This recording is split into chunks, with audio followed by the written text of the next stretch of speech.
The calmest person in the room during a crisis is almost never the one with the least fear. They're the one who's rehearsed fear so many times it lost its grip. You've seen this person. Maybe at work, maybe in your family.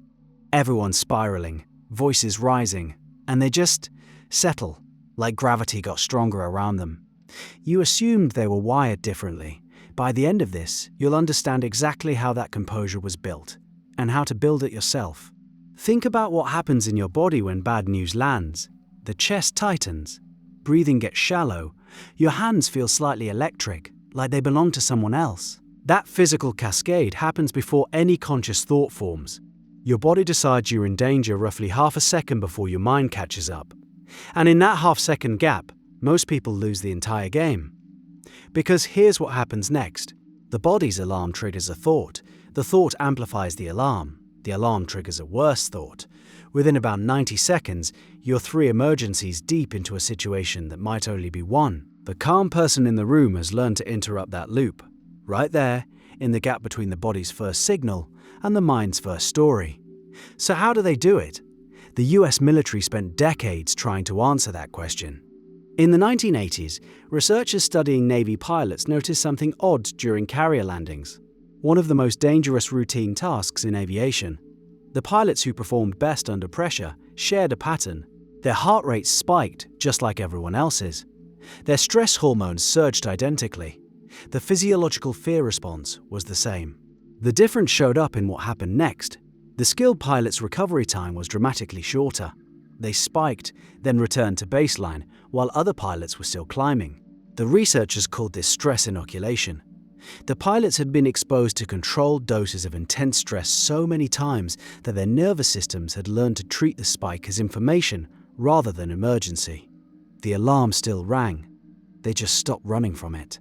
You can train this, deliberately.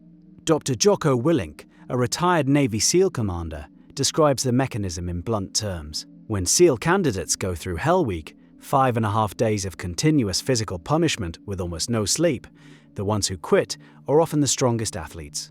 Physical capacity has almost nothing to do with it. The candidates who survive are the ones who've developed a specific mental skill, the ability to shrink their time horizon to the next 5 minutes. They stop projecting, they stop calculating how many hours remain. They exist inside this breath, this step, this wave. That's a trainable skill, and you can practice it without jumping into freezing ocean water. Start with something counterintuitive. The next time you feel a stress response, building a difficult conversation, a tight deadline, a moment where things feel like they're slipping, do nothing for 4 seconds. Literally nothing. Feel the tightness in your chest. Notice the urge to react. And wait. 4 seconds. That pause is the entire training. You're teaching your system that the spike can exist without a reaction, that the alarm can ring without the building being on fire. 4 seconds sounds trivial.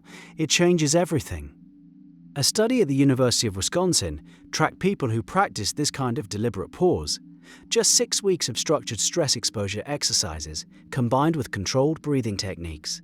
Brain scans showed measurable changes in how quickly their bodies returned to baseline after a stress trigger, 6 weeks.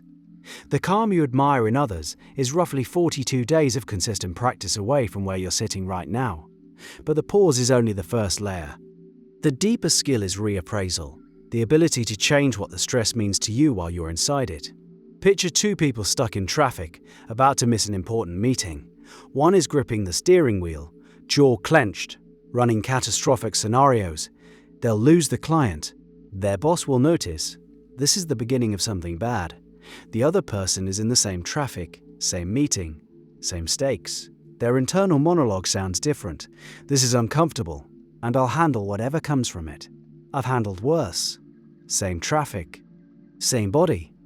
The second person arrived at the meeting 12 minutes late with a clear head.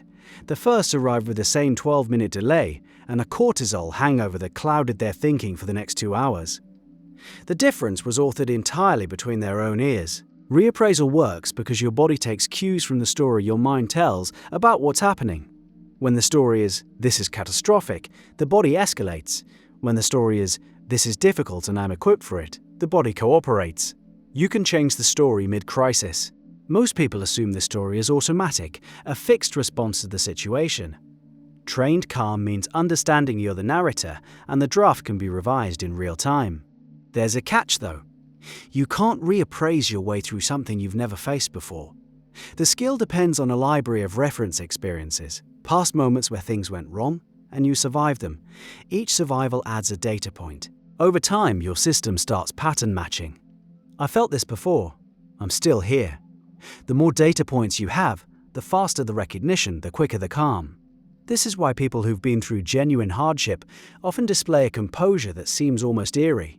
They've accumulated so many data points of survival that their systems default to, "I've handled worse," before the conscious mind even gets involved. A friend of mine who grew up in genuine poverty, eating the same meal 5 nights a week through most of high school, once told me he finds workplace emergencies almost relaxing. His reference library is calibrated to a completely different scale. You probably have more reference data than you think. The job you thought you'd lose, the relationship that fell apart and somehow you rebuilt your life around the gap, the health scare that consumed 3 months and then resolved. Each of those moments deposited something into your account.